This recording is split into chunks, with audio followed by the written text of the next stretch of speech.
السلام عليكم ورحمة الله وبركاته. وعليكم السلام ورحمة الله وبركاته. سبحانك لا علم لنا إلا ما علمتنا إنك أنت العليم الحكيم. رب اشرح لي صدري ويسر لي أمري واحلل عقدة من لساني يفقهوا قولي. اللهم صل على سيدنا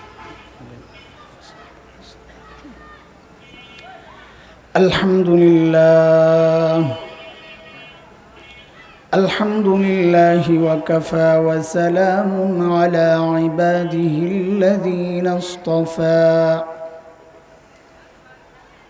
أما بعد فأعوذ بالله من الشيطان الرجيم. بسم الله الرحمن الرحيم.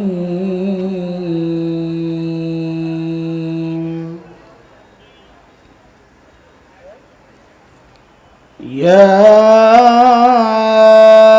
أيها الذين آمنوا اتقوا الله ولتنظر نفس ما قدمت لغد واتقوا الله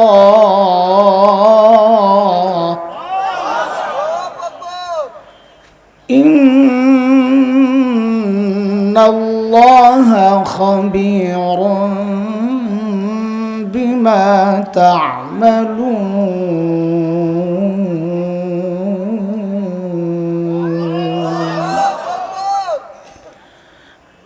آمنت بالله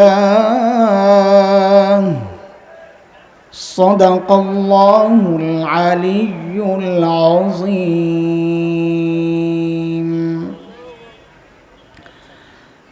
Pirojpur Jamia Arabia মাদ্রাসার উদ্যোগে আয়োজিত আজকের এই ইসলামী মহাসম্মেলনের সম্মানিত সভাপতি, উপস্থিত হযরত উলামায়ে কেরাম, মুরব্বিয়ানে আযম, দূর দূরান্ত থেকে আগত ইসলাম প্রিয় সুধী সমাজ, প্রিয় ছাত্র ভাইয়েরা, পর্দার আড়ালের মা ও বোন, আল্লাহ সুবহানাহু ওয়া তাআলার অশেষ মেহেরবানি যে মালিক অত্যন্ত মায়া করে ভালোবেসে দ্বীনি এই মজলিসে আমাদেরকে একত্রিত করেছেন, এটা অনেক বড় নিয়ামত। কারণ কোরআনুল কারীমের মধ্যে আল্লাহ বলেন, আমি যেই বান্দাকে দিন বুঝার মানসিকতা দান করি, দিন বুঝার জন্যে যার দিলটা আমি খুলে দেই, ওই বান্দা সারাক্ষণ আমার স্পেশাল নূরের আওতায় থাকে। আর যার দিলকে আমি শক্ত করে দেই, কঠিন করে দেই, হতভাগা সে, কারণ সে গুমরাহিতে নিমজ্জিত হয়, আমার রহমত থেকে বঞ্চিত হয়। সূরা জুমারের মধ্যে আল্লাহ তাআলা বলেন, আফামান শারাহাল্লাহু সাদরাহু লিল ইসলাম فهو على نور من ربه فويل للقاسية قلوبهم من ذكر الله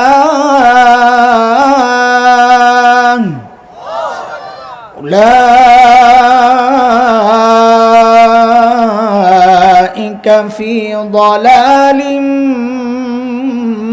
মুবিন।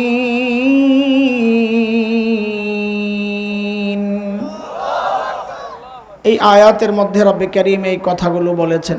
মুহতারাম হাজরিন, আত্মপক্ষ সমর্থনের হিসেবে একটা কথা বলা যেন ভুল বুঝাবুঝি না হয়।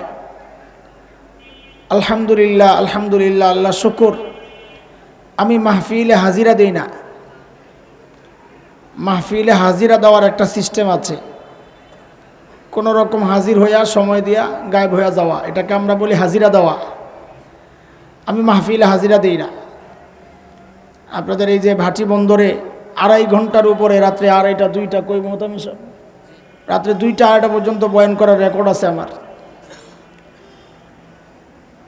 আজকে সময় কম দেব, এটা আমার জন্য দুর্ভাগ্য। আমার কিচ্ছু করার নাই, কারণ এই মাহফিল রাখার সময় শর্ত ছিল আমাকে আসার পর দিতে হবে, 9টায় ছেড়ে দিতে হবে, 1.5 ঘন্টা সময় দিবেন, 1.5 ঘন্টা বয়ান করব। এখন মাদ্রাসার স্বার্থে ওনারা আগে একজন কালেকশনের জন্য কিছু কথা বলার জন্য মোহতারামকে বসাইছেন।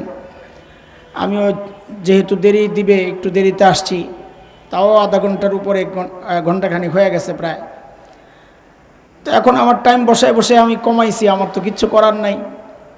যতটুকু টাইম এর মধ্যে আমাকে চলে যেতে হবে, কারণ যাদেরকে মাহফিলের ডেট আগে দেওয়া তাদের হক বেশি, এনারা তো পরে যায় ভাগ বসাইছেন।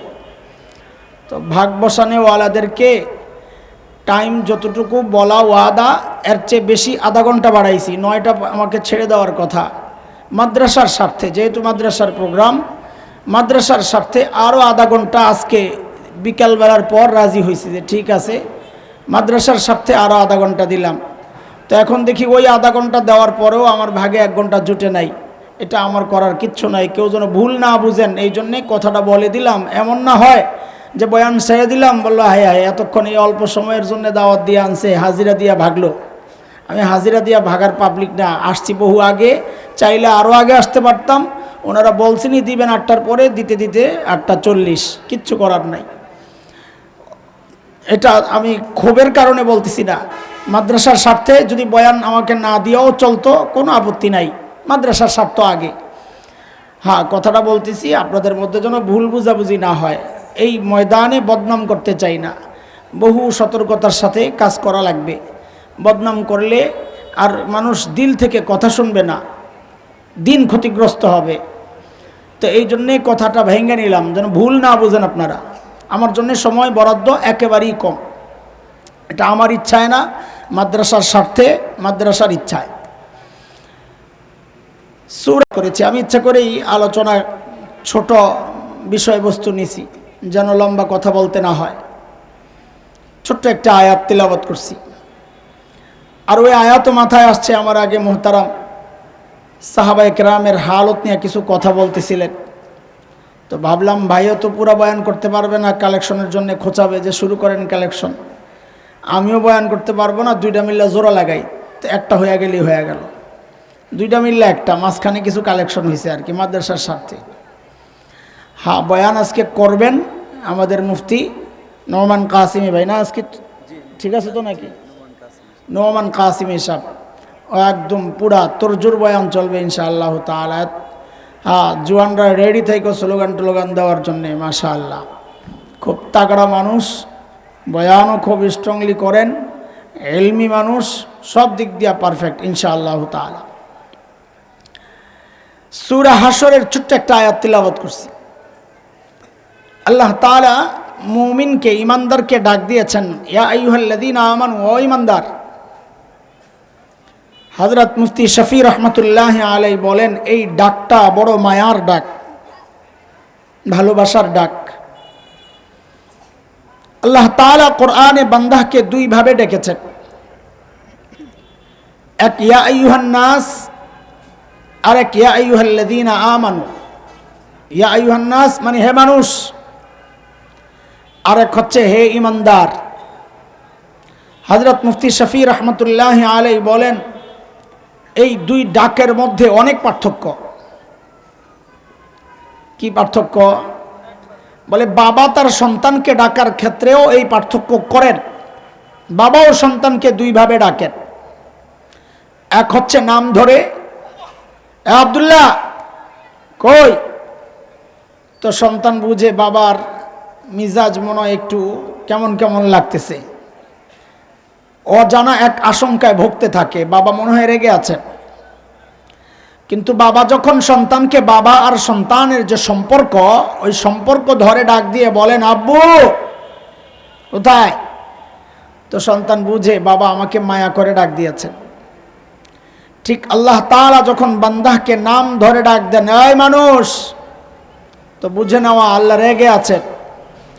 আর যখন আল্লাহর সাথে বান্দার যে সম্পর্ক, ঈমানের সম্পর্ক, ওই সম্পর্ক ধরে ডাক দিয়ে যখন বলেন, ও ঈমানদারেরা, তখন বুঝে নেওয়া আল্লাহ তাআলা আমাকে আপনাকে বড় মায়া করে ডাক দিয়েছে।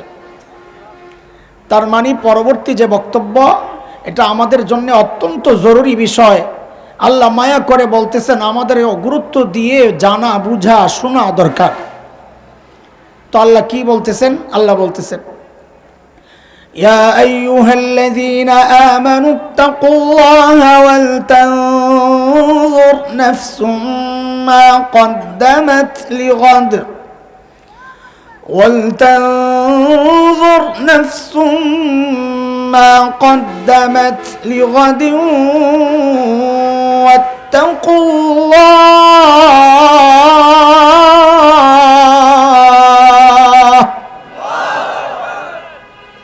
আল্লাহ বলতেছেন ও ঈমানদারেরা আল্লাহকে ভয় করো। এক নাম্বার হুকুম। দুই নাম্বার হুকুম আল্লাহর, এই এক নাম্বার হুকুম নিয়ে আমি কথা বলবো না। দুই নাম্বার হুকুম আল্লাহর, ওইটাই আলোচনার মূল কথা, ছোট্ট কথা। ওয়াল তানজুর নাফসুম মা কদ্দামাত লিগাদ, প্রত্যেকটা মানুষের উচিত তার আখিরাত নিয়ে চিন্তা করা, আমার পুঁজি কি, আল্লাহর সামনে কি পেশ করব। প্রত্যেকের চিন্তা করা উচিত যে আমি কি পুঁজি নিয়ে মালিকের সামনে দাঁড়াবো। এই মুহূর্তে যদি মৃত্যু হয় প্রস্তুত কিনা? ভাই আমি তো প্রস্তুত না, আমারটা আমি জানাইয়া দিলাম। এই মুহূর্তে যদি বলা হয় যে আপনার জান কবজ করা হবে, আপনি রেডি কিনা? আমি বলবো যে আমি অপ্রস্তুত। তো আল্লাহ বলতেছেন প্রস্তুতি নাও। প্রত্যেকের উচিত তারা আগামীর জন্য কি সম্বল কামাই তার, এটা নিয়ে চিন্তা করা, ভাবা। বলে ভাবি বলেই তো এই মজলিসে আসছি না, আরে আখিরাতের ফিকির আছে বলেই তো এই মজলিসে আসছি, তাই না? কিন্তু আমাদের ফিকিরটা যথার্থ কিনা, যথাযথ কিনা, যেমনটা দরকার ঠিক তেমন কিনা, না ঘাটতি আছে, কেমনে বুঝবো? তো আল্লাহ সুবহানাহু ওয়া তাআলা মানদণ্ড ঠিক করে দিয়েছেন। মানদণ্ড স্পেশাল আল্লাহর খাস কিছু বান্দা আছেন, তাদেরকে আল্লাহ দাঁড় করাইয়া দিয়েছেন যে তোমার আমলকে তাদের সাথে মিলাও, তোমার ঈমান তাদের সাথে মিলাও, তোমার তাকওয়া তাদের সাথে মিলাও, ইখলাস তাদের সাথে মিলাও। যদি মিলে তো তোমারটাও ঠিক, না মিললে ঠিক করে নাও। এরা কারা? হযরতে সাহাবায়ে কেরাম রিদওয়ানুল্লাহি আলাইহিম আজমাইন। আল্লাহ তাদের সম্পর্কে বললেন উলাইকাল্লাযীনা ইমতাহানাল্লাহু কুলুবাহুম লিত্তাকওয়া লাহুম মাগফিরাতুন ওয়া আজরুন আযীম।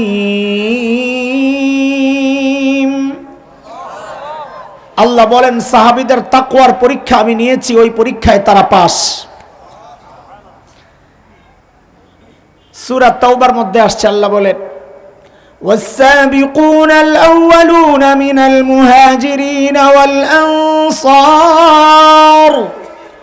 والذين اتبعوهم بإحسان رضي الله عنهم ورضوا عنه وأعد لهم جنات تجري تحتها الأنهار خالدين فيها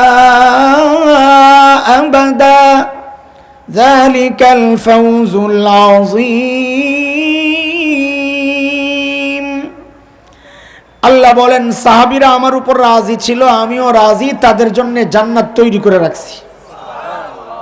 বলে তো আমরা, আমাদের কি হবে মালিক? তো আল্লাহ বলেন ওয়াল্লাযীনা ইত্তাবাউহুম বিইহসান, তোমার ঈমান যদি তাদের মতো হয়, তোমার আমল যদি তাদের মতো হয়, তাকওয়া যদি তাদের মতো হয়, তো তোমার জন্যও আমি জান্নাত তৈরি করে রাখব। এই জন্য আমাদের আমলকে কাদের সাথে মিলাইতে হবে? এটা সোনার অক্ষরে লিখে রাখার মতো একটা কথা, ছোট্ট কথা। দুনিয়ার জিন্দেগিতে আমার আমল, ঈমান সাহাবায়ে কেরামের যত কাছাকাছি পৌঁছাইতে পারবো, আখিরাতে হাসরে আমি আপনি সাহাবীদের তত কাছাকাছি থাকতে পারবো। হিসাব ক্লিয়ার। দুনিয়ায় যত দূরত্ব তৈরি হবে, ঠিক হাসরেও সাহাবীদের থেকে তত দূরে অবস্থান হবে আমাদের।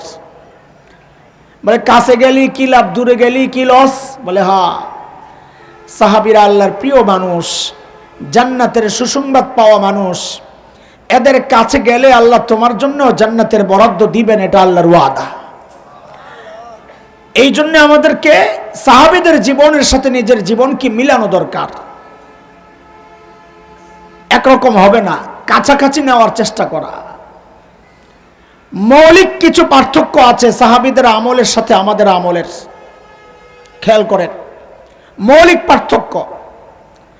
সাহাবায়ে কেরাম আখিরাতের কাজ করতেন, দুনিয়ার কাজও করতেন।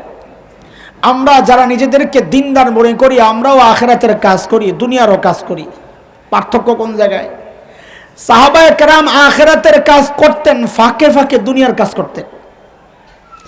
আমরা যারা নিজেদেরকে দিনদার মনে করি, আমরা দুনিয়ার কাজ করি, ফাঁকে ফাঁকে আখিরাতের কাজ করি। এটা হচ্ছে মৌলিক পার্থক্য। এটাকে যত ব্যালেন্সে আনা যায়, ততই সাহাবীদের কাছাকাছি অবস্থান করতে পারবো ইনশাআল্লাহ। চলেন সাইয়েদনা আবু বকর রাদিয়াল্লাহু আনহুর আখিরাতের প্রস্তুতি সম্পর্কে একটু জানি, যেহেতু মাওলানা আবু বকর রাদিয়াল্লাহু আনহুর কথা আলোচনা করতেছিলেন, ওখান থেকেই মাথায় আসছে। বড় আজীব এক চরিত্র আবু বকর। তিনি যখন খলিফাতুল মুসলিমিন, আচ্ছা ওই কথায় পরে আসি। আবু বকরের মর্যাদা এটা শোনানোর জন্য কিছু কথা আগে বুঝি। তিনি যখন খলিফাতুল মুসলিমিন, আয় মালিক, দরবারে বিধবা অসহায় নারীদের লিস্ট থাকতো। স্বেচ্ছায় কেউ খেদমত করতে চাইলে নিজের নাম বসায়া দিত যে আমি তার খেদমত করব।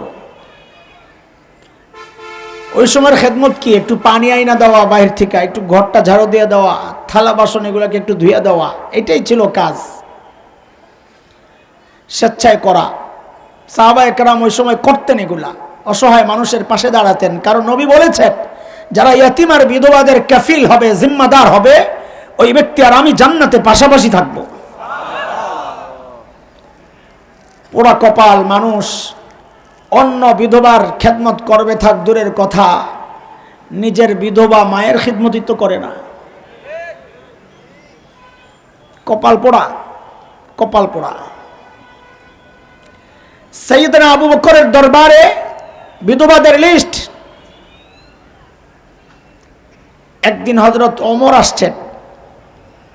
ওমর কত বড় মানুষ, বুড়ির খেদমত করবে, কোন এক বুড়ির খেদমত করবে, এই নিয়তে আসছে। দেখেন আখিরাতের প্রস্তুতি, হালত আমাদের হালত মিলান। হযরত ওমর দেখেন যে সব নাম তো বুকড, একটা নাম খালি, ওই নামের পাশে কারো নাম নাই। হযরত ওমর চিন্তা করলেন, তাইলে এই বুড়ির খিদমতটা আমিই করব। ওই চিন্তায় হযরত ওমর পরদিন গেছেন ফজরের নামাজের পর বুড়ির বাড়ির সামনে। কখন গেছেন বলেন তো? কথাটা কেন বের করলাম? আগ্রহ তৈরি করার জন্য, একটা জরুরি কথা বলবো ওই জন্য। সাহাবায়ে কেরাম দিনের কাজ শুরু করতেন ফজরের পরপর, কারণ নবী আলাইহিস সালাম বরকতের দোয়া করছেন যারা সকালে কাজ শুরু করেন। দুর্ভাগ্য আমাদের, ঘুমাই তো সকালবেলা, বিশেষ করে আমরা, আমাদের হিসাবটা বাদ। আল্লাহর সাথে একটা বোঝাপড়া আছে আমাদের যে আল্লাহ সারা রাত কষ্ট করি, সকালে একটু ঘুমাই, সবাইরে সকালে বরকত দিয়েন, আমগোড়া বিকালে দিয়েন। আল্লাহর সাথে বোঝাপড়া আছে। হযরত ওমর গেছেন সকালে ফজরের পরপর বুড়ির বাড়িতে। দরজা নক করে বলতেছেন, মা আপনার ঘরের কাজগুলো করার জন্য আমি আসছি। বুড়ি ভেতর থেকে জবাব দেন, বাবা প্রতিদিন যেই আল্লাহর বান্দা আমার ঘরের কাজ করেন, তিনি তো কাজ করে চলে গেছেন। হযরত ওমর কে উনি? চিনি না। দেখতে কেমন? দেখি নাই।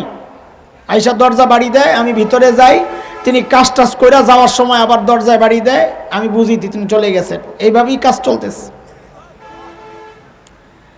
হযরত ওমর চিন্তা করছেন তাইলে আমি আরো আগে আসি, ফজরের পর আইসা যেহেতু পাইলাম না। পরদিন আসছেন ফজরের আজানের ওয়াক্ত। আখিরাতের ফিকির দেখেন কিভাবে মাথায় ঢুকছে, ওমরের মতো এত বড় মানুষ। আজানের ওয়াক্তে আইসা দরজা নক করে বলে, মা আপনার ঘরের কাজ চাই, দেন। কি করতে হবে? পানি আনতে হবে, ঝাড়ু, থালাবাটি কি আছে দেন। বুড়ি আজকেও জবাব দিচ্ছেন, বাবা প্রতিদিন যিনি এই কাজ করেন তিনি তো কাজ করে চলে গেছেন। হযরত ওমর চিন্তা করেন তাইলে আমাকে আরো সকালে আসতে হবে। এইবার আসছেন তাহাজ্জুদের ওয়াক্ত। তাহাজ্জুদের ওয়াক্ত চিনেন? কখন? এক একজন এক একটা বলবেন, কিন্তু সবগুলোই তো শরীয়ী ব্যাখ্যা, একটা ডিজিটাল ব্যাখ্যা আছে। ডিজিটাল ব্যাখ্যা হইল যখন আমরা বিশেষ করে যুবকরা ফেসবুক, ইউটিউব, ইন্টারনেট বন্ধ করে ঘুমাইতে যাও, পোড়া কপাল, ওইটা হইল তাহাজ্জুদের ওয়াক্ত। শুনতে খারাপ শোনায় কথাগুলা, এটাই বাস্তবতা। তাহাজ্জুদের ওয়াক্তে যায় হযরত ওমর বলেন, মা দরজা খোলেন, কাজ করতে আসছি। হযরত ওমরকে অবাক করে দিয়ে বুড়ি আজকেও জবাব দিচ্ছেন, বাবা প্রতিদিন যিনি করেন তিনি করে চলে গেছেন। আয় মালিক।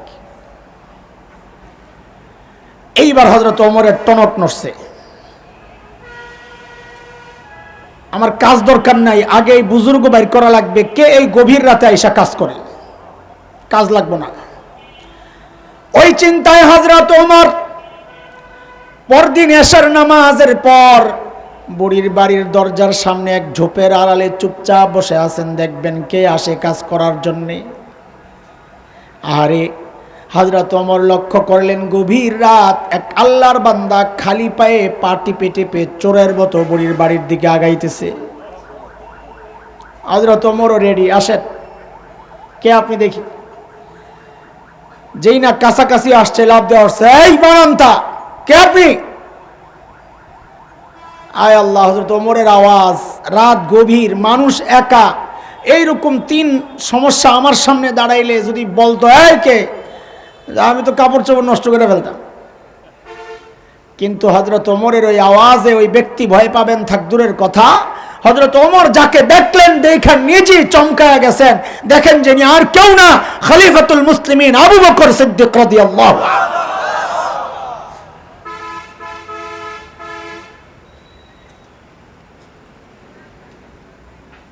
ওমর তো অবাক হয়ে গেছে, আবু বকর আপনি কে? পায়ের দিকে তাকায় দেখে জুতা নাই, আমাদের মতো এত মসৃণ মাটি তো না, পাথরের গুড়া, কাটা কুটা, আরবে যারা গেছেন দেখছেন। খুব রাগ হয়ে গেছে ওমর। আবু বকরকে বড় মহব্বত করতেন, আমল নিয়ে একটু প্রতিযোগিতা করতেন, কিন্তু মহব্বত করতেন। ওমরের প্রস্তাবিত আবু বকর খলিফা, আপনি কেন আর পাও খালি কেন? এটা কোন আগে খালি পায়ে কেন, জুতা নাই? আহা, হযরত আবু বকরের দুইটা জবাব পাওয়া যায়। এক হচ্ছে ওমর জুতা পাও দিয়ে আসলে চটচট আওয়াজ হয়, মানুষের যদি ঘুমের ডিস্টার্ব হয়। খলিফাতুল মুসলিমিন জনগণের ঘুমের কি চিন্তা করতেছেন? আর আমাদের তো জানেরই নিরাপত্তা নাই, ঘুমের নিরাপত্তা থাক দূরের কথা। এটা যে কত দামি কাজ, মানুষকে কষ্ট দেওয়া থেকে নিজেকে বিরত রাখা। হযরত মুফতি শফি রহমতুল্লাহ আলাইহি লিখেছেন যে দারুল উলুম দেওবন্দের বড় আলেম উস্তাদ আসগর আলী রহমতুল্লাহ আলাইহি, যে আমি হযরতের সান্নিধ্যে কিছুদিন ছিলাম। বুজুর্গদের সান্নিধ্যে থাকা প্রত্যেক আলেমের জন্য জরুরি। এটা বলে যা শিখছি, আল্লাহু আকবার। একদিন দেখি মহল্লার একটা নির্দিষ্ট জায়গা পার হওয়ার সময় হযরত জুতাটা খুইলা, মুসলমান খেয়াল করে, প্রতিবেশীর ব্যাপারে কতটুকু সতর্ক থাকতে হয় যেন আমার দ্বারা কারো কষ্ট না হয়। মহল্লার একটা নির্দিষ্ট এরিয়া পার হওয়ার সময় আসগর আলী রহমতুল্লাহ আলাইহি জুতাটা খুইলা হাতে নিয়ে তারপর পার হন। কিছু দূর যায়া এরপর জুতাটা পরে। তো মুফতি শফি রহমতুল্লাহ আলাইহি বলেন, আমি জিজ্ঞেস করলাম এখানে আপনি জুতা কেন খুলেন? আয় মালিক, বড় আজীব কথা। হযরত আসগর আলী রহমতুল্লাহ আলাইহি বলেন, এই জায়গায় একটা পতিতার বাসা, অমুসলিম পতিতা, তখন তো একসাথে ব্রিটিশ পিরিয়ডে এক অমুসলিম পতিতার বাড়ি এটা। সে এক সময় খুব সুন্দরী ছিল, তার কাছে গ্রাহক আসতো। তা এখন বয়স হয়েছে, এখন আর গ্রাহক পায় না, কিন্তু সে অপেক্ষায় বসে থাকে কোনো গ্রাহক আসবে। তো আমি যাওয়ার সময় যদি জুতার আওয়াজ পায়, পুরুষের জুতার আওয়াজ, সে আশাবাদী হবে, মনে হয় আমার কোনো গ্রাহক আসছে, আমি চলে যাব। সে কষ্ট পাবে, সে যেন এই কষ্টটা না পায়, আমি জুতা খুলে আস্তে করে চলে যাই। একটা পতিতাও যেন কষ্ট না পায়, আমাদের বুজুর্গরা ওই রেয়াত পর্যন্ত করছে। অথচ আমাদের কোনো টেনশন নাই, পাশের মানুষ ঘুমাইতে পারলো, অসুস্থ, কোনো টেনশন নাই, চলছে গাড়ি যাত্রাবাড়ি। ইমানদার। হযরত ওমর বলেন, আবু বকর পায়ে জুতা নাই কেন? এক কারণ তো বললেন মানুষের ঘুমের ডিস্টার্ব হবে। দ্বিতীয় কারণ, ওমর জুতা পরলে চট চট আওয়াজ হয়, লোকে জেনে যাবে। আমি তো চাই কেবল আমার মালিককে জানাইতে, মাখলুককে জানাইতে চাই না। আমাদের তো আমলে মজাই আসে না কেউ না দেখলে, কেউ না দেখা পর্যন্ত আমলে মজাই আসে না, ভাবই তো আসে না। এইবার হযরত ওমর বলেন, আবু বকর বুঝলাম, সারাদিন প্রশাসনিক কাজে ব্যস্ত থাকেন, এই গভীর রাতে কাজ করার জন্য আপনাকে আসতে হয়, আমরা নাই, এই কাজগুলো আমাদেরকে দেওয়া যাইতো না। আবু বকর কি জবাব দিলেন দোস্ত? এই জবাবটা এখন দিব না। কেন? কারণ জবাবটার ওজন কত এটা বুঝতে হইলে আগে আবু বকরের ওজন বোঝা লাগবে। ব্যক্তির ওজনের উপর কথার ওজন ওঠানামা করে। রাস্তায় এক ভিক্ষুকের সাথে সাক্ষাৎ, আপনাকে বলল, এই কালকে দেখা করিস, খুশি করে দিব। আপনি মনে মনে হাসবেন, নিজে ভিক্ষা করে করে খায়, আবার আমারে খুশি করবে। আর যদি মাননীয় এমপি সাহেব বলেন কালকে দেখা করিস, খুশি করে দিব, তখনও কি হাসবেন না আশাবাদী হবেন? কথা কিন্তু একটাই, ব্যক্তির ওজন বেড়ে গেছে, কথারও ওজন বেড়ে গেছে। একই বক্তব্য যদি মাননীয় প্রধানমন্ত্রী দেন, কালকে দেখা করেও খুশি করে দেব, তা আপনারা কি করবেন জানি না, আমি তো সারা রাত ঘুমাবো না। আল্লাহ জানে কোন হাড্ডি আসতেছে কপালে। সুবহানাল্লাহ। ব্যক্তির ওজন বাড়ে তো কথারও ওজন বাড়ে। আবু বকর কি জবাব দিলেন ওমরের এই প্রশ্নে যে আবু বকর আপনি কেন আসলেন, আমরা নাই? তো আবু বকর কি জবাব দিছেন, জবাবটা শোনার আগে, জবাবের ওজন বুঝতে হইলে আগে আবু বকর কত বড় মানুষ ওই ওজন বুঝা লাগবে। আমি আপনি বললে এটা খুব নরমাল কথা, কিন্তু কথাটা যেহেতু বলছেন আবু বকর, এই জন্য কথার জায়গায় নাই, এটার ওজন অনেক। কত ওজন আবু বকরের শুনেন। কম সময় তো কম, আগেই আমি আত্মসমর্পণ করছি, সংক্ষেপে যতটুকু গুছানো যায়। একদিন আম্মা জান আয়েশা রাদিয়াল্লাহু আনহা মদিনার স্বচ্ছ পরিষ্কার আকাশের দিকে তাকায়া তাকায়া দেখেন লক্ষ লক্ষ নক্ষত্র দেখা যায়। আম্মা জান আল্লাহর হাবিবকে জিজ্ঞেস করেন, ইয়া রাসূলুল্লাহ, আপনার উম্মতের মধ্যে এমন কেউ কি আছেন যার আমলের পরিমাণ ওই নক্ষত্রের চেয়েও বেশি? কেউ কি আছেন ইয়া রাসূল? আল্লাহর হাবিব বলেন, আয়েশা আছে একজন। কয়জন? একজন। আম্মা জান তো মনে মনে খুশি, বুঝছি তো একজন কে, আমার আব্বা আর কি, ঠিকই তো, আবু বকর ছাড়া আর কে হবে, তাই না? তো প্রশ্ন আসে, বুঝলে আবার জিজ্ঞেস করছো কেন? বলে, এটা দুনিয়ার সব মেয়েদের স্বভাব, সব মেয়েরাই চায় স্বামীর মুখ দিয়ে একটু বাবার বাড়ির প্রশংসা শুনতে। একদিন খালি বদনাম করবেন, দেখবেন এক সপ্তাহ তরকারি মজা হয় না। কথা ঠিক নেই? আর পোলাবেন ঠিক কয়েক জন, আবার তুই কি বুঝোস রে আন্দাজে, ও বাবা মারে দেখে না। ঠিক আছে, কথা ঠিক আছে, এটা দোষের না, এটা দোষের না, এর থেকে শিক্ষা নেওয়ার আছে তোমার। তুমি এই মহিলার বাবা মার নিয়ে বাজে মন্তব্য করলে সে রাগ হয়ে যায়, অথচ এই মেয়েটা সারাদিন তোমার বাবা মার বদনাম করে, তোমার একটুও রাগ আসে না। বুঝেন না এই কথা? এই বউ যখন শাশুড়ি আর শ্বশুরের বদনাম তোমার কাছে করে, তোমার তো বাবা মা, তখন তোমার রাগ আসে না। বউয়ের কথা শুনি না, বাবার সাথে নাফরমানি করো, মায়ের সাথে খারাপ আচরণ করো। অথচ এই মেয়ে কিন্তু ঠিকই জায়গা ঠিক আছে, লাইন ঠিক আছে, তার বাবা মার বদনাম করবা, দেখবা একটুও সহ্য করবে না। তার মানে কি? তুমি পোড়া কপাল, মা বাবার বদনাম করে বউ তুমি সহ্য করো, অথচ তুমি করতে পারো না, সে সহ্য করে না। শিক্ষা নেওয়া দরকার। সেই ঠিক আছে, রাগ করাই ঠিক আছে। আল্লাহ রসুল বলেন আয়েশা আছে একজন, আম্মা জানতো খুশি, বলেন বলেন বুঝছি তো আবু বকর। আল্লাহ রসুল বলেন আয়েশা আবু বকর না, এটা বলেন নাই। আয়েশা, আমার যে উম্মতের আমল ওই নক্ষত্রের চেয়েও বেশি, সে হচ্ছে ওমর ইবনুল খাত্তাব। এইবার আম্মা জানের চেহারার অবস্থা কি? হ্যাঁ, মলিন হয়ে গেছে। হাই হাই, কি আশা করলাম, তাইলে আমার বাবার এত কিছু কেন?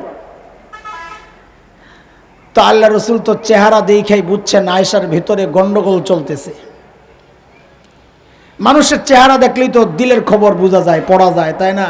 আপনারা কি বলেন না ইংরেজিতে, face is the index of mind নাকি? চেহারা এটা একটা আয়না, দিলের আয়না, দিলটা চেহারাতে ফুটে ওঠে। আম্মা জান রাগ করছেন, কষ্ট পাইছেন, নবী চেহারা দেখেই বুঝছেন। তো আল্লাহ রসুল বলেন আয়েশা, তুমি মনে করছিলা তোমার বাবার নাম বলবো না? আরে আয়েশা শোনো শোনো, তোমার বাবার হিসাবটাই তো আলাদা। আমার গোটা উম্মতের আমল যদি এক পাল্লায় রাখা হয়, আর একা তোমার বাবা আবু বকরের আমল যদি আরেক পাল্লায় রাখা হয়, তো আবু বকরের আমলের পাল্লা ভারী হয়ে যাবে। বাবার এটাই না, তোমার বাবার হিসাবটাই আলাদা। আবু বকরের মর্যাদা শোনাইতেছি, ওজন কত আবু বকরের। একদিন হযরত ওমর আসছেন, এসে বলেন আবু বকর, আপনার সাথে একটা লেনদেন করতে চাই। তা আবু বকর সরল সোজা মানুষ, কি লেনদেন করবেন দোস্ত আপনি? বলে আমার জিন্দিগির যত আমল আছে, ওমরের আমল কত, ওই নক্ষত্রের চেয়েও বেশি, মনে আছে না? সংখ্যায় না, এটা পরিমাণ। এক এক নক্ষত্র এই দুনিয়া থেকে হাজার লক্ষ গুণ বড়, ওই হিসাবে আমল ওমরের বেশি। ওমর বলেন যে আবু বকর, আমার গোটা জীবনের আমল আপনাকে দিয়ে দিতে চাই। আবু বকর চিন্তায় পড়ে গেছে যে ওমর এত ভালো মানুষ, সারা জিন্দিগি আমার সাথে আমল নিয়ে করলো প্রতিযোগিতা, আর এখন সব দিয়ে দিবে, এখানে কোনো কাহিনী আছে, গাপ্লাস। কারণ আবু বকর মানুষ সরল সোজা, কিন্তু ব্যাককল তো না। বুঝেন না এই কথা? আপনারা যেটা মনে করেন, হুজুর দেখলে মনে করে ব্যাককল, এগুলো দুনিয়া কিচ্ছু বুঝে না। ওলামায়ে কেরাম বিচক্ষণ, সরল সোজা, ব্যাককল না। ব্যাককল এক জিনিস, সরল সোজা আরেক জিনিস, বিচক্ষণ এক জিনিস, বাটপার আরেক জিনিস।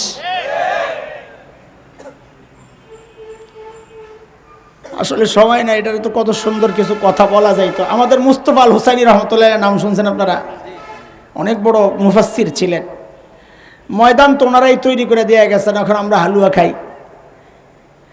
মুস্তফা আল হুসাইনি রহমতুল্লাহ আলাইহি আমাদের এই হাইওয়ের মধ্যে, এটা আবার এই ঘটনা শোনাইছেন মুফতি দেলোয়ার শাহ হুজুর, রেওয়ায়েত একদম মুত্তাসিল, কোনো মাঝখানে ঝামেলা নাই। হাইওয়ের এক হোটেলে বসছেন খাইতে, মাহফিল করে যাওয়ার সময়। এটা মাঝে মধ্যে আমগো কপালে জুটে, এটা ওয়াজ করার আগে তো স্লোগান টোলোগান দিয়ে দিয়ে আনে, বয়ান শেষ হইলে বিদায়ের সময় লোকও পাওয়া যায় না, খাওয়াও কপালে জুটে না, মাঝে মাঝে হয় এরকম। মুস্তফা আল হুসাইনি রহমতুল্লাহ আলাই এক হাইওয়ে হোটেলে রেস্টুরেন্টে বসছেন খাইতে। তো সুন্নত তরিকায় চেটে চুটে খাচ্ছেন, হাড্ডি একটা ছিল, ওটারে সুন্দর করে চাবাইতেছেন। পাশের টেবিলে বসে বসে এক ভদ্রলোক চা খায়। কি খায়? কথা বলো। চা খায়। দুনিয়ায় কিছু আজব মানুষ আছে যারা দাড়ি আর টুপি দেখলে এদের চুলকানি শুরু হয়, আছে না? ওটা ওই ক্যাটাগরির। চা খায় আর চিন্তা করে হুজুর যেমনি হাড্ডিটা চাবাইতেছে, এই সুযোগে হুজুরের একটা ঘাই মেরে আসে, খোঁচা। কাপটা নিয়ে আস্তে করে আসছে হুজুরের টেবিলের সামনে। Excuse me. হুজুর বলেন, ইয়েস বলেন। একটা কথা জিজ্ঞেস করতে চাই। করেন। আপনাদের এলাকায় কুকুর কি খায়? বুঝছেন নি এর কাহিনীটা? মানে হুজুরে কুকুর বানাইয়া দিছে, যেমনি হাড্ডি খাইতেছে। আপনাদের এলাকায় কুকুর কি খায়? তো হুজুর তো নরম মানুষ, আমি মনে করছে ব্যাক কল একটা দিয়ে কানতে কানতে বেজ যাইব। তা হ্যাঁ তো বুঝে নাই, উল্টাটা খাইয়া নিজেরই কানতে কানতে যাওয়া লাগবে, এটা তো বুঝে নাই। জিজ্ঞেস করছে, হুজুর আপনাদের এলাকায় কুকুর কি খায়? হ্যাঁ হাতে তো এখনো চায়ের কাপ। হুজুর আস্তে করে হাড্ডি চাওয়ার কয়, আমাদের এলাকায় কুকুরে চা খায়।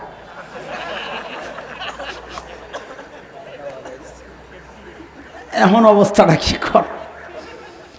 আলেমরা সরল সোজা হয়, ব্যাককল হয় না, এটা মাথায় রেখে, নাহলে ধরা খাবেন জীবনে বহুবার। ঠিক কয় না সবগুলাই, বুঝছেন না? মৌলবী যেগুলা ওগুলা ঠিক কয়, বাকিগুলা কয় না। পিডাইয়া আড্ডি করে এটা বদমাইশের আড্ডি কোথাকার।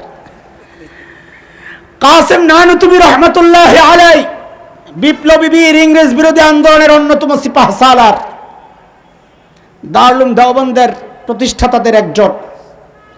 দেওবন্দ মাদ্রাসার পাশে একটা ছোট্ট মসজিদ, ছাত্তা মসজিদ, ওই মসজিদে থাকেন। ইংরেজরা টের পায়া ধরার জন্য চারদিক থেকে ঘেরাও করছে। ঘেরাও করে ভিতরে ঢুকছে, ঢুইকা দেখে এক আল্লাহর বান্দা গেঞ্জি গায়ে, লুঙ্গি পরা, ঝাড়ু দেয়। উনি কাসেম নানুতুবি। তো এরা তো যায় ওই লোকটা দেখা বুঝে নাই, মনে করছে এত বড় বিপ্লবী, অন্তত পেটটা তো দেওয়ানবাগি হুজুরের মতো হওয়ার কথা। এত বড় বিপ্লবী, এইরকম নর্মাল মানুষ এত বড় বিপ্লবী। মুসলমান শরীর দিয়া কাম করে না, কলজা দিয়া কাম করে। কথা কও ঠিক কিনা? আমগো শরীর দেখছো তোমরা, আমগো কলজাটা দেখো নাই। যায়া জিজ্ঞেস করতেছে কাসেম নানুতুবিকে, কাসেম নানুতুবি কাহায়? এখন কাসেম নানুতুবি যদি জবাব দেন, মেই হো আমি কাসেম নানুতুবি, আমি হাতে, উনি তো একটু আগে এখানেই ছিলেন। তো কথা তো ঠিকই আছে, একটু আগে এখানে ছিলেন, এখন সইরা আসছে না জায়গা থেকে। ইংরেজরা মনে করছে একটু আগে ছিল, এখন তো পালাইয়া গেছে। এটা আলেমের বিচক্ষণতা। হযরত আবু বকর মানুষ ব্যাককল না, সরল সোজা। সূরা লাহাব যখন নাজিল হয়েছে, এর মধ্যে আবু লাহাবের বিবির কথাও আছে, তোরও সাইজ করা হবে। উম্মে জামিল বিনতে হারব ইবনে উমাইয়া, বেডি তো শুই না, মাথা খারাপ। তাফসিরের কিতাবে পাওয়া যায়, সে মক্কার অলিতে গলিতে যখন ঘুরতো, তার লাফালাফি আর কামকাজ দেখে বোঝা যাইতো না এটা বেডা না বেডি। ঠিক শাহবাগের এখন যে বেডিটি মিছিল করে, এটির একই দশা, একই অবস্থা। দেখলে বুঝার উপায় নাই বেডা না বেডি। কথা কও ঠিক কিনা? সবগুলাই আবু জাহেলের বউ, ওগুলা ওই যুগের, এগুলা এই যুগের। উম্মে জামিল বিনতে হারব ইবনে উমাইয়া, আবু লাহাবের বউ, পাথর নিয়ে আসছেন মসজিদে হারামে, নবীরে খোঁজেন। আবু বকর বৈশা বৈশা পাহারা দেয়। আহারে দোস্ত, কখন কি বিপদে পড়ে। দেখেন যে উম্মে জামিল আসতেছে, হাতে পাথর, চোখ লাল, পাইলেই সাইজ। আবু বকর ভয় পেয়ে গেছেন, নবীকে বলতেছেন, ইয়া রাসূলুল্লাহ, উম্মে জামিলের ভাবসাব বেশি ভালো মনে হচ্ছে না। আল্লাহর হাবিব বলেন, আবু বকর আসতে দেন, আসতে দেন, উম্মে জামিল আমাকে দেখবেই না। নবী আলাইহিস সালাম কোরআন শরীফ পড়তেছিলেন, তিলাওয়াত করতেছিলেন, বলে আমাকে দেখবে না কেন? আল্লাহর ওয়াদা আছে আমার সাথে। হিজাবাম মাসতুরা, আপনি যখন কোরআনের তিলাওয়াত করবেন নবী আমার, তখন আপনার আর বেঈমানদের মাঝখানে আমি একটা পর্দা লাগায়া দিব, তারা আপনাকে দেখতে পাবে না। আবু বকর আসতে দেন, দেখবে না। উম্মে জামিল আয়েশাই খালি খোঁজে। আবু বকর বুঝছে নমুনায়, তুমি তো খুঁজে পাইতাছ না, বুঝছি নবী যা কইছে তাই। আয়েশাই বলে, আবু বকর তোমার বন্ধু কই? এখন আবু বকর যদি বলে জানি না, তো মুসিবত নিজে সিদ্দিক কাটা যাবে, মিথ্যা কথা। হযরত আবু বকর আস্তে করে মেরে দিয়েছেন, খুঁজা দেহ। কি কয়? খুঁজা দেহ। কয় তোমার বন্ধু নাকি আমারে বকাঝকা দেয় শুনলাম। আবু বকর কয়, আল্লাহর কসম আমার বন্ধু জিন্দেগিতে কাউকে বকা দেয় নাই, তোমারও দেয় নাই। এখন তো খটকা লাগে যে আয়াতে তো আবু লাহাবের বউয়ের কথাও আছে, সায়াসলা নারান যাতা লাহাবিন ওয়া ইমরাআতুহু, সাইস্তরেও করা হবে, আছে না? তো নবী আবু বকর যে বললেন আমার বন্ধু আল্লাহর কসম তোমারে গালি দেয় নাই, বকা দেয় নাই, হুমকি দেয় নাই, কথা তো ঠিকই আছে, কারণ এটা তো নবীর কথা না, কথা তো আল্লাহর। কার? আবু বকরের বিচক্ষণতা। হিজরতের সময় কয়টা বলবো, আমার কাছে এতগুলা গাট্টি। আলেম ওলামাদের সাহাবীদের বিচক্ষণতা। হিজরতের সময় আবু বকর নবীকে নিয়ে মদিনায় যাচ্ছেন। 3 দিন গুহায় লুকায়া থাকার কারণে খবরটা বহুদূর পর্যন্ত ছড়াইয়া গেছে, মানুষ খুঁজতেছে, পাইলেই 100 ওঠ। এক কাফেলা পায়া গেছে নবী আর আবু বকরকে, কিন্তু চিনে না এরা কারা। আবু বকর সামনে, নবীকে আড়াল দিয়া রাখছেন, বুঝছে আসল ওইটা, এটা নকল। আবু বকরকে জিজ্ঞেস করতেছে মান হাযার রাজুল, তোর লগে ডাকে। এখন আবু বকর যদি বলে চিনি না, তো নিজের সিদ্দিক কাটা যায়, আর যদি বলে ইনি নবী, তো নবী শেষ। সাইয়েদনা আবু বকর কি সহজে আস্তে করে একটা জবাব মাইরা দিচ্ছেন, হাযার রাজুল ইয়াহদিনি, ইনি একজন মানুষ আমার রাস্তা দেখায়। তো এরা মনে করছে সফরের হালতে আছে, রাস্তা দেখায়, গাইড। কিন্তু আবু বকর তো মনে মনে নিয়ত করছেন ইয়াহদিনি ইলাল জান্নাহ, তিনি আমাকে জান্নাতের রাস্তা দেখান। আবু বকরের বিচক্ষণতা। ওমর যখন বললেন আবু বকর আমার সারা জিন্দেগির আমল আপনাকে দিতে চাই, হযরত আবু বকর বুঝছেন এখানে কোনো ঘাপলা আছে, আস্তে করে জিজ্ঞেস করলেন ওমর আমার কি দেওয়া লাগবে আগে ওইটা কোন। ওমর বলে আবু বকর বেশি কিছু চাই না, আপনি ভয় পায়েন না, বেশি কিছু চাই না। বলে কমটাই কি বলেন না? বলে আবু বকর ওই যে হিজরতের সময় 3 রাত যে গুহার মধ্যে ছিলেন, ওই 3 রাত আমাকে দিয়ে দিবেন, বিনিময়ে আমার সারা জিন্দেগির আমল আমি আপনাকে দিয়ে দিব। এটা দোস্ত বুঝার জিনিস যে ওমর এমন কি টের পাইছেন গুমর, সাইয়েদনা ওমর কি টের পাইলেন গুমর, যে 3 দিনের আমল আমার সারা জিন্দেগির আমলের চেয়ে দামি কি সেটা বোঝার জন্য একটু গুহার ভিতরে ঢুকা লাগবে। চলেন যাই, কথা লম্বা করতেছি না, দ্রুত গুহায় ঢুকে যাব। নবী আর আবু বকর গুহায়, কাফেররা খুঁজতেছেন, গুহার মুখের মধ্যে ঘুরতেছে। আবু বকর দেখতেছেন টেনশন আর পেরেশানি। এটাও বোঝা দরকার আবু বকরের পেরেশানি নিজের জন্য না, কার জন্যে?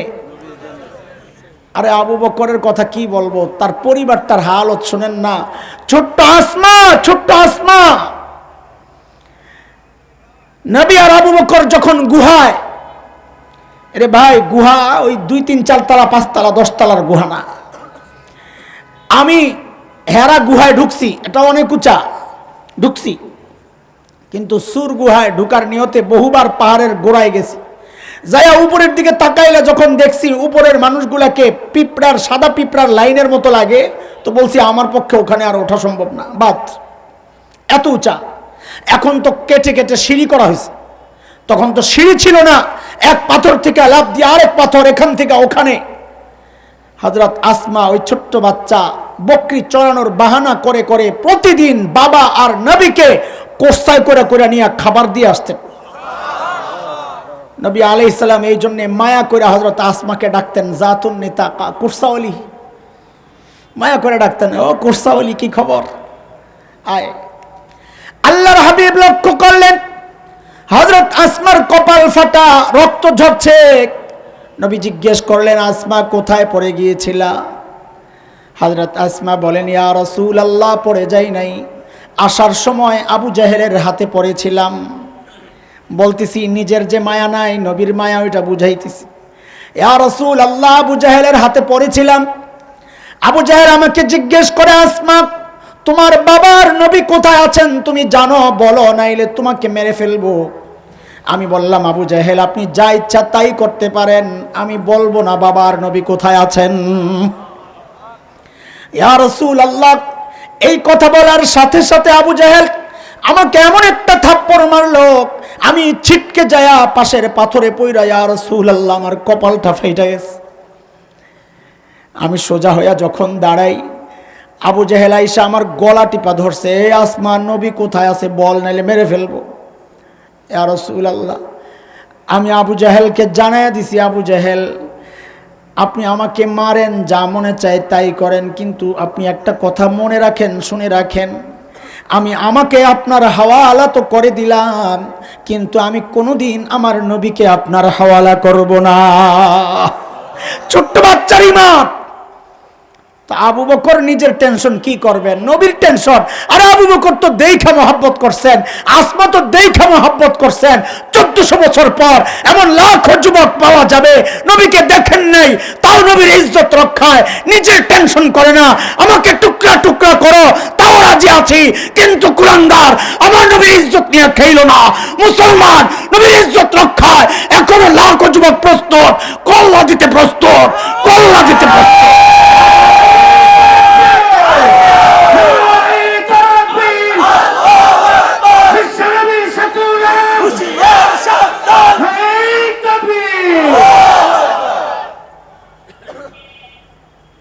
আল্লাহর হাবিব উঠা দেখেন আবু বকরের চেহারার মধ্যে চিন্তার ছাপ।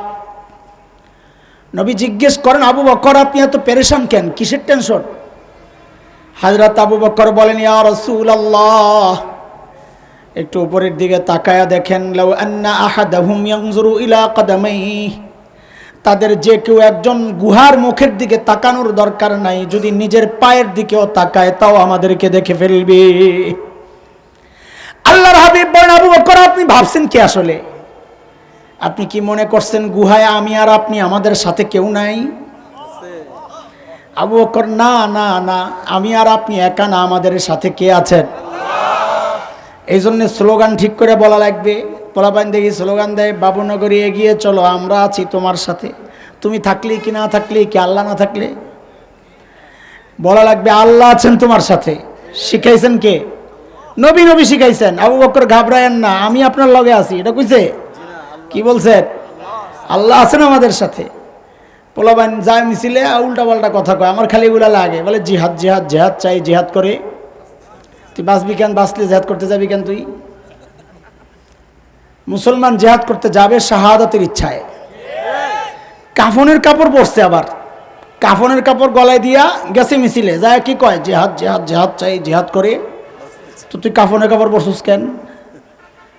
না, আমরা বাঁচতে চাই না, আমরা মরতে চাই। বলতে হবে জিহাদ জিহাদ জিহাদ চাই, জিহাদ করে মরতে চাই। মুসলমান মরার জন্যই যায়, আল্লাহ বাঁচায় দিলে গাজী, সেটা ভিন্ন হিসাব। যাবো তো মরার জন্যে, বাঁচার চিন্তায় নিয়ে জিহাদ করতে যাইবা, তখন খালি পালানোর রাস্তা দেখবা। আল্লাহর হাবিব বলেন, আবু বকর ঘাবড়ায়েন না, আল্লাহ আমাদের সাথে আছেন। নবীর এই সান্ত্বনার কথা আল্লাহর এত ভালো লেগেছে, আল্লাহ সূরা তাওবার আয়াতের টুকরা বানায়া নাজিল করে দিয়েছেন। আল্লাহ বলেন, ইয হুমা ফিল গার ইয ইয়াকুলু লিসাহিবিহি লা তাহজান ইন্নাল্লাহা মা'ানা। দুইজন যখন গুহায়, একজন যখন তার সঙ্গীকে বললেন, নবী যখন তার সঙ্গীকে বললেন সাহিব, মুফাসসিররা বলেন, এই দেখো দেখো, আল্লাহ আবু বকরকে নবীর সাহাবী হওয়ার স্বীকৃতি দিয়ে দিয়েছেন। কাজেই কেউ যদি আবু বকরের সাহাবিয়তকে অস্বীকার করে, সাথে সাথে সে কাফের হয়ে যাবে, কারণ স্বীকৃতি দিয়েছেন কে? বিষয় ওইটা না, বিষয় আসলটা রয়ে গেছে। আল্লাহ বলেন, লা তাহজান ইন্নাল্লাহা মা'ানা, নবীর কথা। আবু বকর আপনি ঘাবড়ায়েন না, আল্লাহ আমাদের, বলেন বলেন আল্লাহ আমাদের, সবাই বলেন আল্লাহ আমাদের। এই জায়গায় ওমর বুঝছেন গুমর। ওমর চিন্তা করছে, কারবারটা দেখছো, আবু বকরের মাকাম কই চলে গেছে এই এক ঘটনায়। বলে কি মাকাম? বলে আমার সারা জিন্দেগির আমলের রেজাল্ট কি? বলে আমি কেন বেশি ভালো বুঝবেন, খেয়াল করেন, আমার সারা জিন্দেগির আমলের রেজাল্ট কি? রেজাল্ট হচ্ছে নবী আমাকে মূল্যায়ন করেছেন, লাউ কানা বা'দি নাবিয়্যুন লাকানা উমারা। হাদিসটা বলার ক্ষেত্রে আমাদের অনেকের ভুল হয়, আল্লাহ মাফ করুক, এটা মশহুর হয়ে গেছে ভুলটা। লাউ কানা বা'দি নাবিয়্যান লাকানা উমর পড়ে না, এটা কানার ইসিম, বাদি এটা জরফ মুকদ্দম খবর। পাবলিক বুঝেন না কি কইছি, এগুলা ইংলিশে কিছু কথাবার্তা বলছি, সব আপনারা বুঝলে হুজুরের ডাইল খেয়েছে 14 বছর কোন কামের জন্যে, এটা ওনাদের লাগবে, এই জন্য বলছি, আপনাদের জরুরি না বিষয়টা। নবী বলেন, লাউ কানা বা'দি নাবিয়্যুন লাকানা উমর, আমার পর যদি কেউ নবী হতো তো ওমর হতো। হাদিসটা কি? আমার বলেন না, আমার পর যদি কেউ নবী হতো ওমর হতো। তার মানে ওমর বুঝছেন নবীর সাথে আমার সম্পর্কের লেভেলটা কি? লেভেলটা হচ্ছে বাদিয়তের সম্পর্ক। নবী আগে, আমি পরে। নবী আগে, ওমর পরে।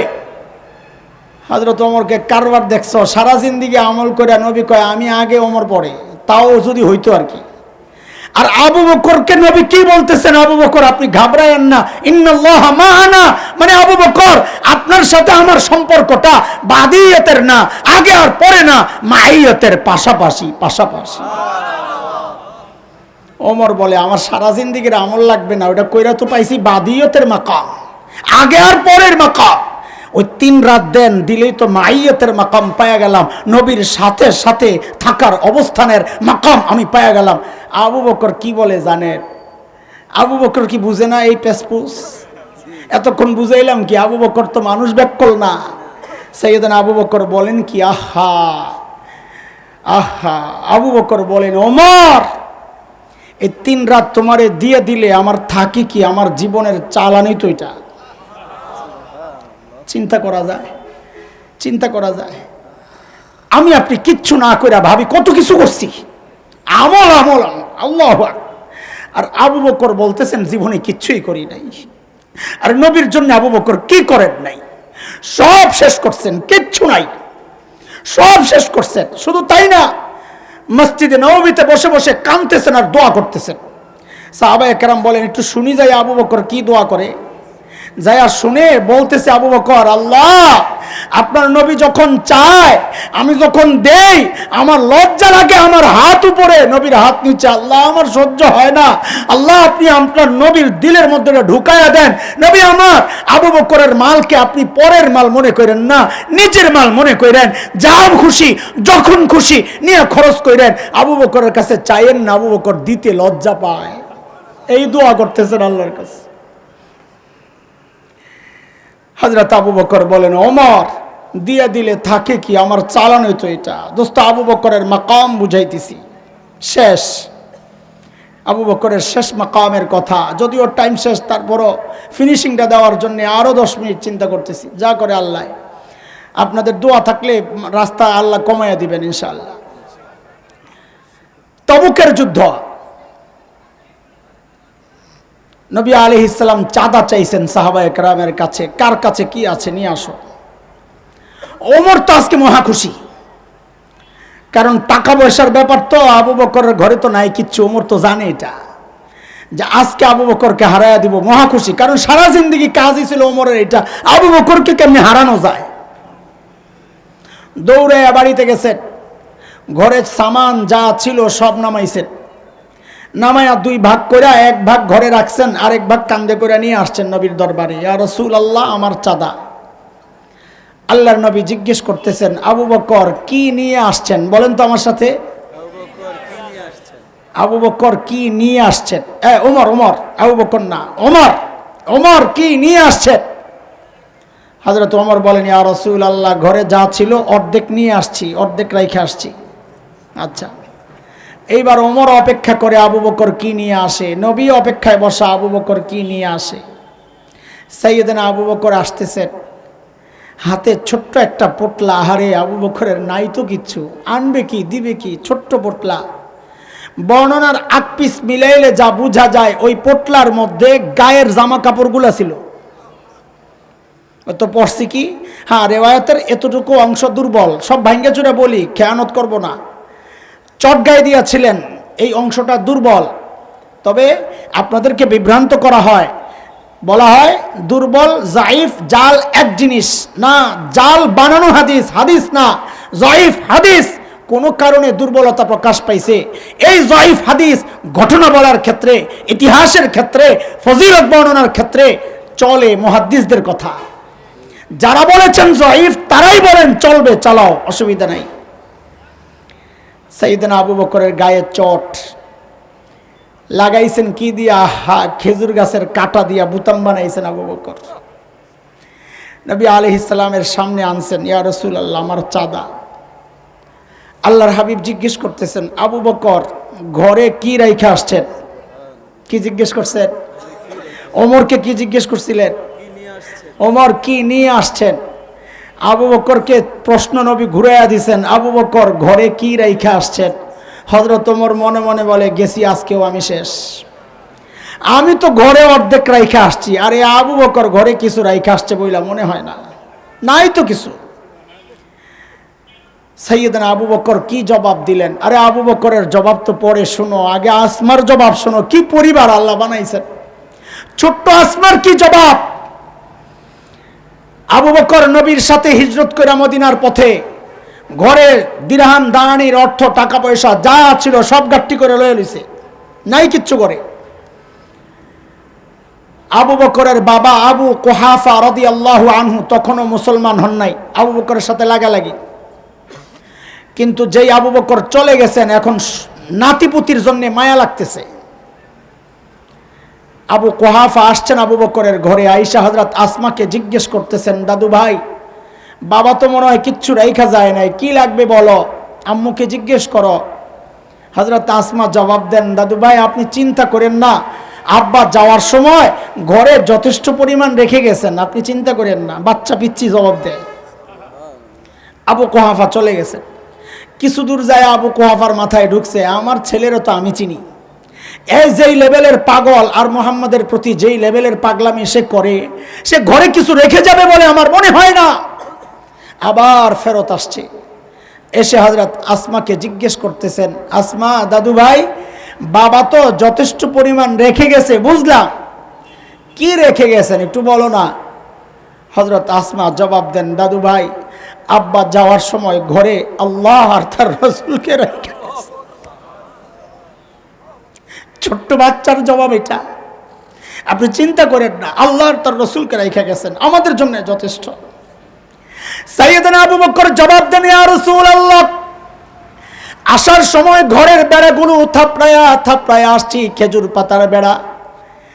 বলে থাপড়াইছি কেন? মাঝে মধ্যে সুই গেঁথে রাখতাম, থাপড়ায় আসছি যেন ঘরে একটা সুই পর্যন্ত থেকে না যায়, আমার কোনো মুজাহিদ ভাইয়ের কাজে আসে। ওগো আল্লাহর হাবিব ঘরে কিচ্ছু রেখে আসি নাই, কেবল আল্লাহ আর তার রাসূলকে রেখে আসছি। এ দোস্ত আবু বকরের মর্যাদা শুনাইতেছি।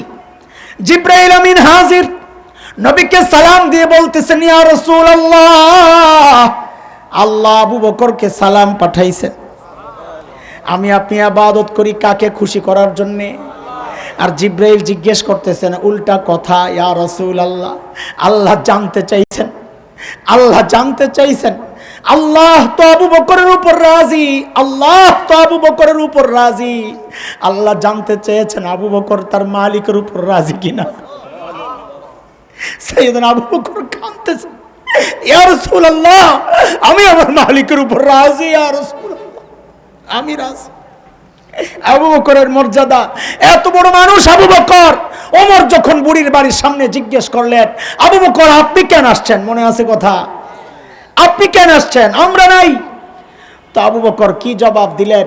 আবু বকর জবাব দিলেন, ওমর হ্যাঁ তোমরা তো আসো ভাই, কিন্তু আমি কি আমার আখিরাত কামাই করব না? আবু বকরের আখিরাত কামাইয়ের ফিকির, এত বড় মানুষের আখিরাত কামাইয়ের ফিকির, গভীর রাতে যায় বুড়ির বাড়ির কাম করে। আরে ওমর কত বড় মানুষ, নবী তো বলেছেন লাউ কানা বাদি নাবিয়্যুন লাকানা ওমর, আমার পরে কেউ নবী হইলো ওমর হইতো। এত বড় মানুষ, নবী বলেছেন ওমরু ফিল জান্নাহ, ওমর জান্নাতি।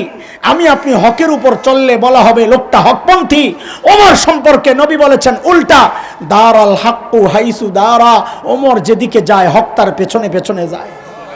মানে ওমর হকপন্থী না, হক ওমরপন্থী। এত বড় মানুষ জান্নাতে যায় নবী ওমরের বাড়িটা দেখছেন, দুনিয়ায় আয়েশা বলতেছেন, আমার উম্মতের বাড়ি, আমার যে কি খুশি লাগছে, ওমরের বাড়িটা এত সুন্দর এত সুন্দর, আমার দিল চাইছিল একটু ওমরের বাড়িটার ভিতরে ঢুকি, না জানি ভিতরটা কত সুন্দর, কিন্তু আমি ঢুকি নাই। কেন? আমি জানি ওমরের গায়রত, ওমরের আত্মমর্যাদা বোধ, ওমরের প্রেস্টিজ, অনুমতি ছাড়া ঢুকলে যদি ওমর মাইন্ড করে, এই জন্য আমি ঢুকি নাই। আহারে এই কথা শুই না হযরত ওমর কাঁদতেছেন আর বলতেছেন, আবিকা গিরতু ইয়া রাসূলুল্লাহ, আপনার সাথেও বুঝি আমার আত্মমর্যাদা বোধ, ওগো আল্লাহর রাসূল একটু ঢুকলেন না কেন? কেন আপনি একটু ঢুকলেন না? ওই উমর এত বড় মানুষ, অথচ আখিরাতের ফিকির কি ছিল ভাই? মৃত্যুর সময় আবু লুলু মাজুসির সন্তান ফজরের সময় বিষাক্ত খঞ্জর দিয়া পেট ফাইরা ফেলছে, নাড়ি বুড়ি বের হয়ে গেছে, বিষের প্রচন্ড ব্যথা। হযরত ওমর বেহুশ হয়ে গেছে, মসজিদে নববীর ফ্লোরে শোয়া দেওয়া হয়েছে। আব্দুল্লাহ ইবনে ওমর অথবা অন্য কারো কোলে মাথা, হযরত ওমর বেহুশ। হঠাৎ হুশ ফিরছে, হুশ ফিরার সাথে সাথেই নামাজের খবর নিছেন। আরেকটা অবাক করা কাণ্ড, দিনের ব্যাপারে ওমর কত সিরিয়াস ছিলেন। তাকায়া দেখেন দরজার কাছে এক যুবক দাঁড়ায় রয়েছে, কাপড় টাকনুর নিচে। ওই অবস্থায় কয়, এই কাপড় টাকনুর উপরে ওঠা। ওই অবস্থায় শেষে কি করলেন? আখিরাতের ফিকির দেখেন কি করলেন। ওই হুশ একটু ফিরছে, মাথাটাকে কোল থেকে নিয়ে মসজিদে নববীর ফ্লোরে রাখছেন। ফ্লোর কি পাকা ছিল? টাইলস করা, মোজাইক করা? আরে কি ছিল বলেন না? মাটি মাটি। হযরত ওমর এত বড় মানুষ, মাথাটারে নিয়ে জমিনের উপর রাখছেন, গালগুলাকে মাটির সাথে ঘষতেছেন, কাঁদতেছেন, বলতেছেন, ওয়াইলুল লাকা ইয়া ওমর ইল্লাম ইয়াগফির লাকা রাব্বুক, ওয়াইলুল লাকা ইয়া ওমর ইল্লাম ইয়াগফির লাকা রাব্বুক। ওমর, তোমার জন্য ধ্বংস অপেক্ষা করছে, বিপদ অপেক্ষা করছে, যদি তোমার রব তোমাকে ক্ষমা না করে। ওমর এত বড় মানুষ, ওমরের আখিরাতের এত ফিকির। আরে আবু বকরের মর্যাদা শুনাইছি, এত বড় মানুষ আবু বকর নির্জনে দূরে চলে যেতেন, একা একা চিৎকার করে করে কাঁদতেন, নিজেকে ধিক্কার দিয়া দিয়া বলতেন, ইবনে আবি কুহাফা, ও আবু কুহাফার বেটা, তুই মানুষ কেন হইলি? এখন হিসাব কেমনে দিবি? ও আবু কুহাফার বেটা, ইয়া লাইতানি কুনতু ওয়ারাকা, আমি মানুষ না হইয়া যদি গাছের পাতা হইতাম তাইলে আমি বাচ্চা যাইতাম, এখন আমার উপায় কি হবে? আরে ভাই, আবু বকর এত বড় মানুষ, তার আখিরাতের এত ফিকির। ওমর এত বড় মানুষ, তার আখিরাতের এত ফিকির। অথচ আমাদেরকে কোনো কেউ গ্যারান্টি দেয় নাই। আমাদের চেহারার দিকে তাকাইলে মনে হয় না কারো আখিরাতের ফিকির আছে। আরে ভাই, আমাকে কে গ্যারান্টি দিছে? কে বলছে যে আমার মৃত্যু যন্ত্রণা হবে না? কে বলছে যে আমার কবরের আযাব হবে না? কে বলছে বলো? আরে ওমর তো গ্যারান্টি পাইছে, ওমর ফিল জান্নাহ, ওমর জান্নাতি। আবু বকর তো গ্যারান্টি পাইছে, আবু বকর ফিল জান্নাহ, আবু বকর জান্নাতি। আমার আর তোমারে কে গ্যারান্টি দিছে হাসরের পেরেশানি থেকে বাইচা যাব, জাহান্নামের আযাব থেকে বাইচা যাব? কে গ্যারান্টি দিছে বলো? চেহারার দিকে তাকাইলে মনে হয় না কেউ মারা যাবে। জুয়ান বুড়া সব এক অবস্থা। বুড়া বাপ দাড়ি পাইকা সাদা হয়ে গেছে, কবে ফেরত আসবেন? এখনো গুনাহ ছাড়তে পারেন না, চুল পাইকা সাদা হয়ে গেছে, কবে ফেরত আসবেন? অথচ মালিক ডাকতেছেন, আলাম ইয়ানিল্লাযীনা আমানু আন তাখশা কুলুবুহুম লিযিকরিল্লাহ। এখনো কি সময় হয় নাই আল্লাহর ভয়ে দিলটা একটু কাইপা ওঠার? এখনো কি সময় হয় নাই? আল্লাহ ডাকতেছেন, আপনার কোনো ভ্রুক্ষেপ নাই। ফজরে ডাকতেছেন, কোনো খবর নাই। জোহরে ডাকতেছেন, কোনো খবর নাই। আসর গেল, মাগরিব গেল, এশা গেল, ঘুমায়া পড়লাম, তাও মালিক কিচ্ছু বলেন না। ঘুমা ঘুমা। শেষ রাতে মালিক আইসা ডাকতেছেন, তুই সারাদিন গুনাহ করছস, কিচ্ছু বলি নাই। সারা রাত ঘুমাইছস, কিচ্ছু বলি নাই। এরে বান্দা, এইবার আমি খুব কাছে চলে আসছি। দুনিয়ার আকাশে আল্লাহ চলে আসেন, হাদিসের কথা। আইসা ডাকতে থাকেন, সারাদিন গুনাহ করছস, কিচ্ছু বলি নাই। সারা রাত ঘুমাইছস, কিচ্ছু বলি নাই। এখন আমি মালিক আসছি তোকে মাফ করার জন্য, তুই খালি মাফ চা, আমি মাফ করে দিব। আলে আমিন মুস্তাগফির, আলে আমিন মুস্তাগফির ফাগফির আলা। আছো কেউ ক্ষমা প্রার্থনা করবা, আমি আসছি মাফ করার জন্য। এইভাবে মালিক ডাকে, আর পুরো কপাল গুলা মালিক ডাকতেছে মাফ করার জন্য। মালিক ডাকতেছেন রিজিক দেওয়ার জন্য, মালিক ডাকতেছেন বিপদ থেকে বাঁচানোর জন্য। পুরো কপাল সারা রাত সজাগ ছিলা, যেই মালিকের ডাক শুরু হয়ে গেছে মোবাইলটা বন্ধ করে এখন যায় ঘুমাইতে। গজব আসবে না কেন? আযাব আসবে না কেন?